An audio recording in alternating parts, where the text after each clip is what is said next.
राजस्थान की भी बात की जाए तो राजस्थान में भी बड़ा उलटफेर देखने को मिलता है। हर 5 साल में आज सत्ता बदल जाती है। उस हिसाब से राजस्थान का क्या सियासी गणित बन रहा है, क्योंकि राजस्थान में यहां पर जो आबादी उसमें हिंदू 88.5% है, जबकि मुस्लिम वोट बैंक यहां 9% आते हैं, जिसमें दलित 18%, आदिवासी 14% आते हैं। और यहां अगर बात की जाए तो अगड़े यहां 19% हैं, जिसमें ब्राह्मण 7%, राजपूत 6%, वैश्य 4% और अन्य यहां 2% आते हैं। इस तरह से अगर बात की जाए ओबीसी वर्ग में तो 40% आते हैं, जिसमें गुर्जर 5%, जाट वोट बैंक 10% है, माली 4% और अन्य यहां समुदाय 11% ओबीसी वर्ग से भी आता है। यानी राजस्थान का सियासी गणित ओबीसी के लिए काफी महत्वपूर्ण हो जाता है। इस तरह से अगर बात की जाए तो किसके पक्ष में कौन रहा है, इसमें आदिवासी वोट बैंक बीजेपी को 55% तो कांग्रेस को 40% रहा है। दलित वोट बैंक में बीजेपी को यहां 46% तो 49% कांग्रेस के साथ।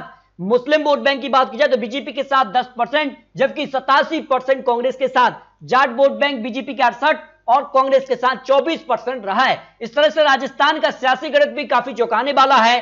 अब यहां पर जो है काफी बड़ी योजनाएं भी सामने आ रही हैं। क्या योजनाओं के दम पर कांग्रेस यहां फिर से वापसी कर पाएगी, या जो आंकड़े हैं वो किसके पक्ष में जाएंगे? अगर राजस्थान के कुछ पुराने आंकड़ों की भी बात की जाए तो राजस्थान में हर 5 साल में सत्ता बदल जाती है, और 2018 में कांग्रेस की सरकार रही है, तो 2023 में क्या बीजेपी सरकार बनाएगी?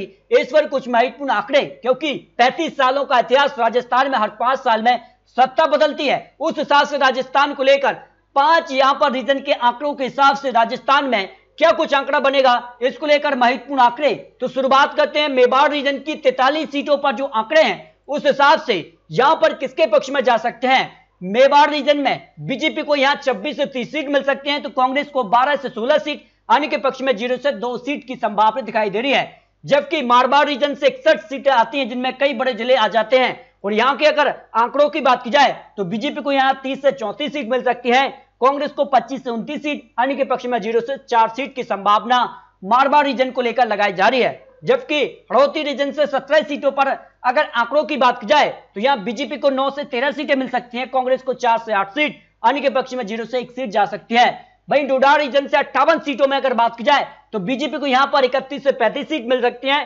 कांग्रेस को 23 से 27 सीट, अन्य के पक्ष में 0 से 2 सीट की संभावना हो सकती है। इस तरह से अगर बात की जाए शेखावाटी रीजन से भी 21 सीटें आती हैं, और यहां पर बीजेपी को 8 से 12 सीट मिल सकती है, कांग्रेस को यहां 9 से 13 सीट, अन्य के पक्ष में 0 से 1 सीट जा सकती है। इस तरह से राजस्थान को लेकर 200 सीटों पर जो सी वोटर का सर्वे आ रहा है उस हिसाब से बीजेपी को यहां 40% वोट शेयर जा सकता है, कांग्रेस को 41% और अन्य के पक्ष में 13% वोट शेयर जा सकता है। आपको बता दें कि इस बार महागठबंधन बना है जिसका नाम इंडिया दिया गया है, और इस हिसाब से अगर अन्य का वोट शेयर कांग्रेस में मिल भी जाता है तो फिर क्या कुछ आंकड़ा बनेगा। फिलहाल सीटों की बात की जाए तो बीजेपी 109 से 119 सीटें राजस्थान में हासिल कर सकती है, और कांग्रेस यहां 78 से 88 सीट, अन्य के पक्ष में 1 से 5 सीट जा सकती हैं।